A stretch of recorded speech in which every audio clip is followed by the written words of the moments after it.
Hi, congratulations on your new RV. We're really excited for you. Please make sure before you're signing that you bring the following items with you. If you're a cash buyer, please make sure that you bring a cashier's check, no personal checks at time of signing, or you may bring actual cash. If you're a finance customer, please make sure that you bring proof of insurance listing your specific lien holder. If you need that information, please call us ahead of time. Also, make sure that you bring all valid driver's license of all persons that will be listed on the title. If you have a trade that you're trading in with us, please make sure that you bring your 10-day payoff as well as your title and all persons who will be listed on the title of that trade. Arrive 30 minutes early before your appointment time so we can properly inspect your unit, and also make sure that you have the fridge on and running prior to arrival. If you have any questions, please feel free to give us a call at 810-686-0710. Thanks so much. Have a great day. Hello, it's Mike with TradeWinds RV Center, here to congratulate you on your Stryker STG 3212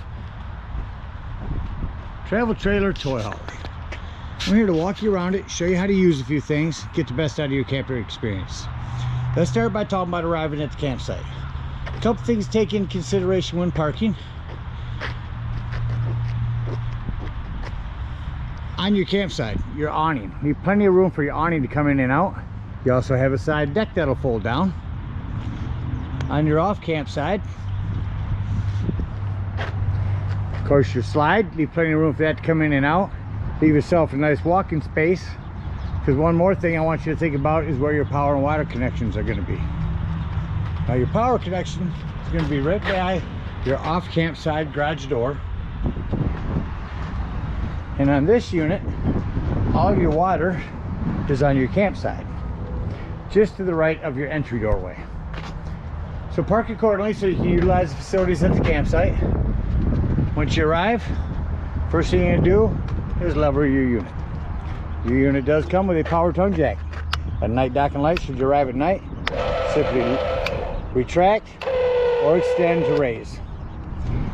Should you lose power under this rubber stopper, this manual hand crank will bring this up and down if you don't have power. Speaking of power, check your battery posts when you arrive. Make sure those haven't wiggled loose going down the road. Once we got our unit level, next thing we're going to do is stabilize it. All four corners of the unit, hand crank stabilizing jacks, 3/4 inch crank here. You can use an impact driver or a drill gun and run these down in just a matter of seconds. What I am going to recommend are stabilizing jack pads. Jack pads are going to protect the feet of your stabilizing jacks from dirt, debris, hot blacktop in summer. It's going to better distribute the weight. Go ahead and use your 10% off coupon, grab a 4-pack of those, put them on the ground, and just run these down until they're taut. Once your hand crank starts to have any type of resistance, don't go any further, because we've already got our unit level. All we want to use these for is to stabilize. Get all four of them down. 2 in the front, 2 in the back. Got our unit level and stable. We can hook up our power and water. As you see here, you've got this big long 50 amp cord. Plugs in the back here. Now at the end of that 50 amp service, should you need it, there is a 50 to 30 dog bone that comes in the convenience pack. And if you need to plug into a 110, there's a 30 to 15 adapter you can plug into a 110 volt with. Got your power hooked up. Let's hook up your water. As I said, on your unit, your docking station is on your campsite, just to the right of your entry doorway. Got 3 connections here: potable water, city water, and black tank flush. Let's start at the campsite with your city water tank. First and foremost, your water pressure regulator. This water pressure regulator is going to reduce the water pressure to 40 to 50 psi, protecting the lines in your unit. Always use this when putting fluid in here. Hook that up, hook up your hose, but don't turn your hose on yet. To the left of your entry doorway is your hot water heater. This should lift right off here. It does. All we're doing at this point, make sure our drain plug's back in. Get that in there nice and snug. Plumber's tape like they got around there. Once that's in there tight, you can go ahead and turn on your hose. Now, after your hose has been on for a little while, Go inside. You can deploy your slide if you need to. Our unit's level and stable. But you need to get in there and open up your water taps. Open up your water taps, get all the air out of the lines. Once you got a nice steady flow of water going through them, shut them off. Then you know your hot water heater is full. Then you can turn it on from indoors. Now, there is an on-off electric element right here. The only time you ever want to turn this on here is if you're hooked up to 110. Otherwise, turn it on indoors. Your hot water heater doesn't seem to be working, come out here and check these buttons here. If they're bubbled out, press them back in. They are a reset. And then this is your pressure release valve. Now let's say we're going to go camping and we're not going to hook up to city water. We're going to go boondocking somewhere, take our toys out in the woods. In that case, you fill up your potable water or fresh water tank. No need for a water pressure regulator here, simply use a hose. Two ways to tell when this is full. One, there's an overflow valve right here, or two on the inside where you check the levels of your tanks, your black and gray and battery. There's also a freshwater button. That freshwater button will tell you when this is full. Once it is full, return this cap, and then whenever you want to utilize this water, you'll turn on your water pump. For shower, for water, whatever. Turn on your water pump when you need it on. All right, we got our power and water hooked up. We're all set to camp. Let me go ahead and walk you around the rest of the outside unit. Starting here on your campsite in the front, you have your big storage area. You have lighting in here. You also have a battery disconnect. This would disconnect all the battery power to the unit. That'll come important later when I talk about your carbon monoxide propane detector. On your campsite, you got your big awning. You have pitch adjust. If it's raining, pull down on this. That will run all your rainwater away from your campsite. Also out here, fresh water, city water, black tank flush. We'll utilize that when we leave the campsite and spray our tanks out. And then you also have a spray port here that a hose will hook up to spray this side of the unit off. Hot water heater. It's a flue for your furnace. If you're running your furnace, steer clear of that. It will get warm, and make sure nothing's ever blocking it. Your side patio deck will get down here shortly. Same thing here in the rear. You're also prepped for a backup camera up there. You can purchase one of those from our store, attach a piece to this and one to the dash of your tow vehicle, and that'll give you a backup camera for the unit. You got a ladder. Pull these pins out, pull this ladder out towards you, gives you a little finger room. Go up there and check the seams of your roof a couple times a year. Caulk as needed with recommended RV roofing caulking tape, or caulk. Fuel dispenser station,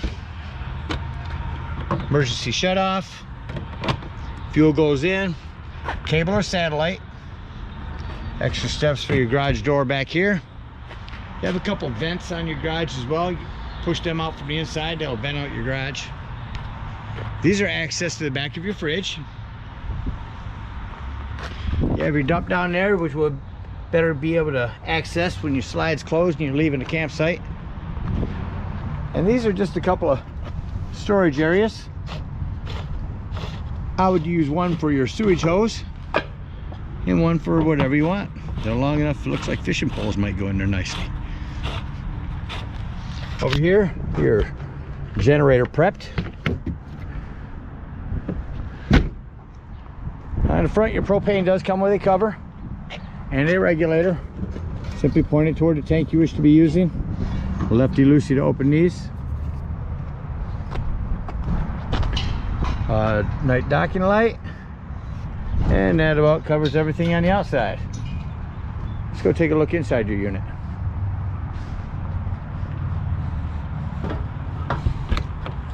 First thing I like to point out in every unit is the fire extinguisher. Make sure that you and everyone that's camped with you knows that the fire extinguisher is located at the entry doorway in case of emergency. To the left of that is your control panel. So here's your brand new battery. These are the buttons you can press. There's your fresh water, black tank, gray tank, auxiliary tank. That freshwater button's one I said you can hold down to tell when your potable water is full. Over here's where you turn on your water pump. Here's where you turn on your water heater if hooked to gas. Here's your slide control. Tons of lighting. This porch light, up for the yellow light, down for your awning. Then your awning. You only want to run that awning out so you can see that brown bar and your white flap falls down at 90 degrees. Note that will extend itself past that point and start running itself up backwards. All of them do. They've yet to design one that stops at the right point while you're pushing the button. So watch it as you're running it out. Make sure that you stop it at the correct point.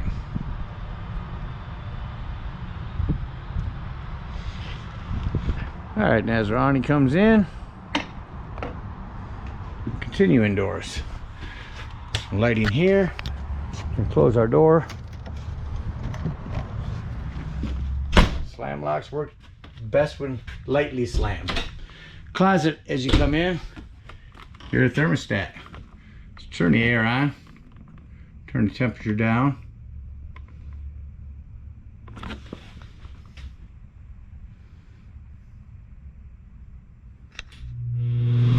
There's our AC running. Shut that off. Generally the AC will shut off rather quickly. And it did. Now we're going to go to heat. Turn the heat up. What you'll notice when the furnace kicks on, when I shut the furnace off, it takes a couple minutes for the furnace fan. There that goes. Do that right down there. Shut that off. As I said, it'll take a few minutes for the furnace fan to cycle through before that shuts off. Your TV up there, I'll find a remote and turn that on for you. Your self-explanatory microwave. You have a high and low vent and a surface light. The glass tops make an excellent backsplash. Flip it up like so. Looks like this one will have to be hand lit with a lighter. Turn it to light and then hand light it with a lighter, stick lighter.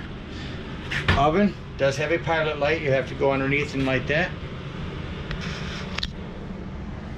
Over here looks like your sound system. Turn that on. I will admit to you, I've never seen this one before, so we'll see what we've got. There's your radio. Let's see what kind of modes we have here. Bands, AM, FM, different audio sets. Go back and shut that off. 110 with GFCI reset right there. Let me find your remote real quick. I found your remote. Believe it or not, right where remotes should be stored.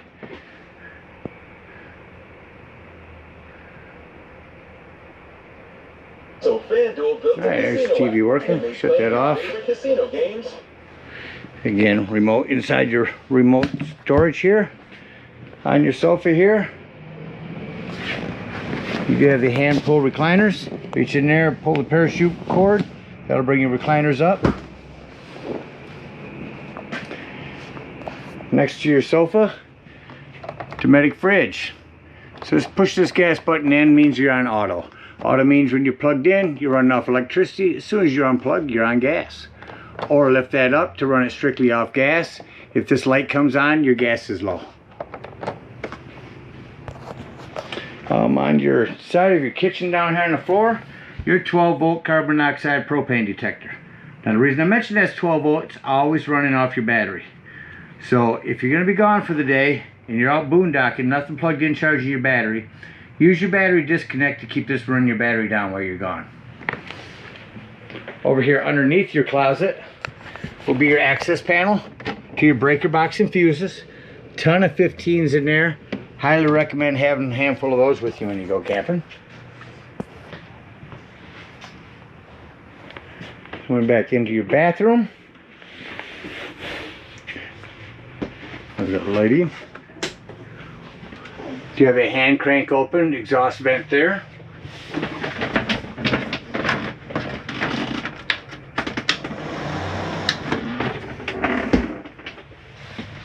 110 in here. In your bedroom. If you ever get a generator, there's where you start that. I'll show you both your lights working. Another hand crank. No exhaust. Yep, hand crank exhaust vent up there as well. Prepped for a TV here. You got a backer here, a cable and 110 you can plug in there. Your bedroom door. Make sure for travel that you have this snapped open because you don't want this bouncing around on you. Let's head back into your bunk area or garage.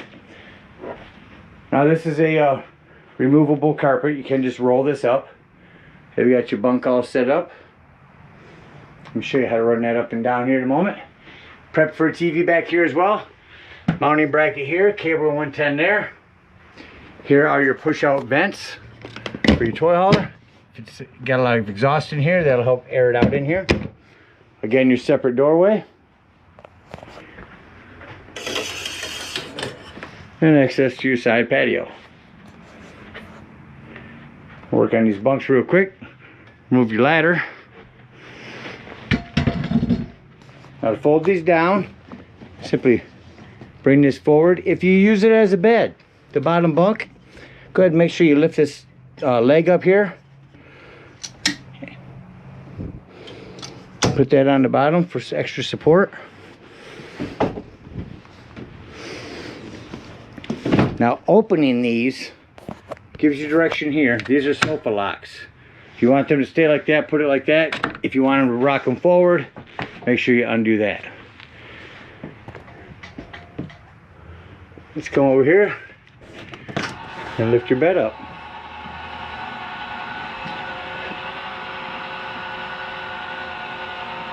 Now it looks like you have the cotter pin connectors up top to hold your top bunk up.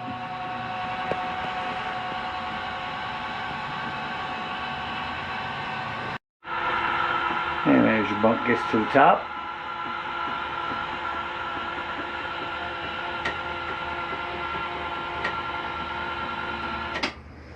so you'll have 4 cotter pins here. Place one in each hole underneath this top bunk. Here, here, in the same spots on the back side. And then when you bring this bunk part down, just your seats will come down and your top bunk will stay up there. Another air vent. About covers everything in here. Another Kentwood speaker for back here. Let's go ahead and act like we're leaving the campsite and close things up. Then we'll look at your decks. The first thing I like to do is shut off my interior lighting, and then I can walk around the unit and see all the individual lighting that I may have turned on by hand and left on.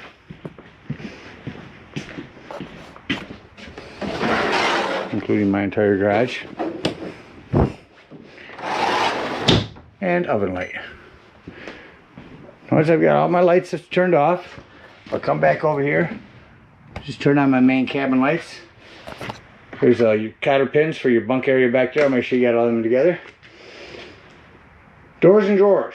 Make sure all doors and drawers are closed and nothing's going to impede your slide from coming in. All doors and drawers. These things utilize about every inch they can.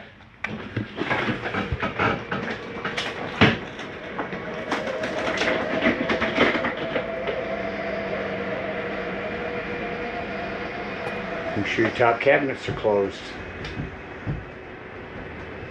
We just don't want to break things because we forgot to close things up.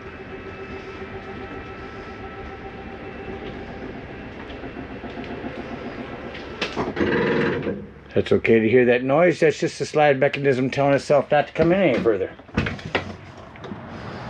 Alright, now the biggest thing on these steps is you want to make sure this exterior door is all the way open before you close it. Otherwise this could catch on. Lift it up. Turn your handle. lock and deadbolt your exterior door, and your door is ready for travel. Before talking about leaving the campsite, let me go ahead and open up your decks.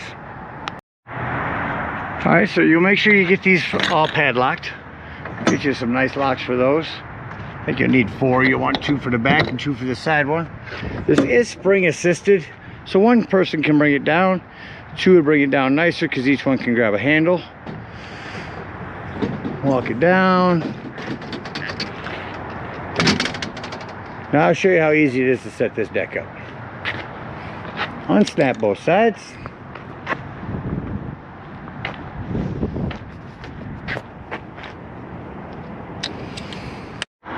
And we're going to lift this up. It's all going to swivel here and lock itself in. Then we're going to lift our sides up.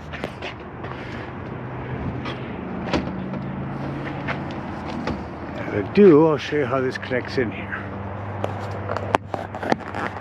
And keep my fingers out of your way. So this will click in just like that.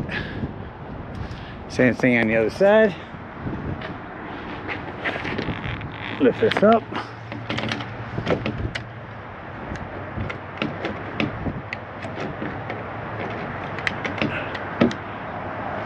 Use this angle one-handed. Anyway, that side will clip in there. Easier with 2 hands. And then there's your deck. Another TV in there. Your remote is inside your same remote area. I'm gonna make sure that's ready for you. Alright, so the remote out here will be your black one. Turn that on here real quick.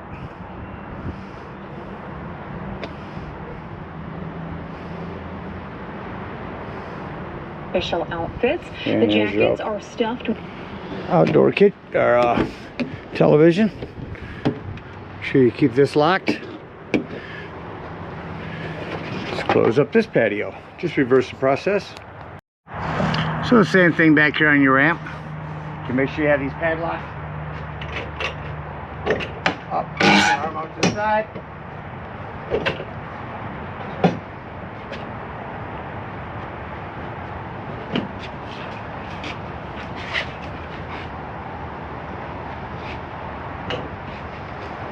And just say quickly, you got your ramp.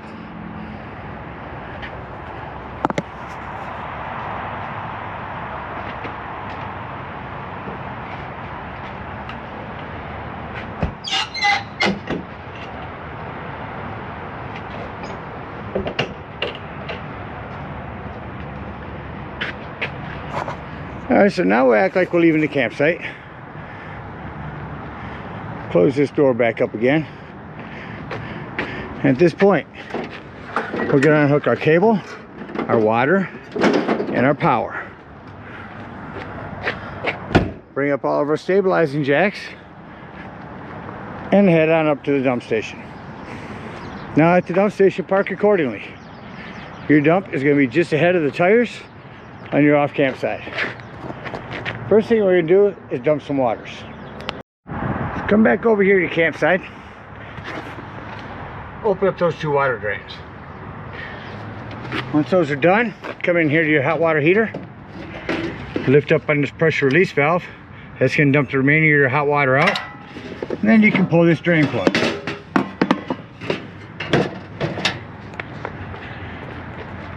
Now we can start dumping our tanks.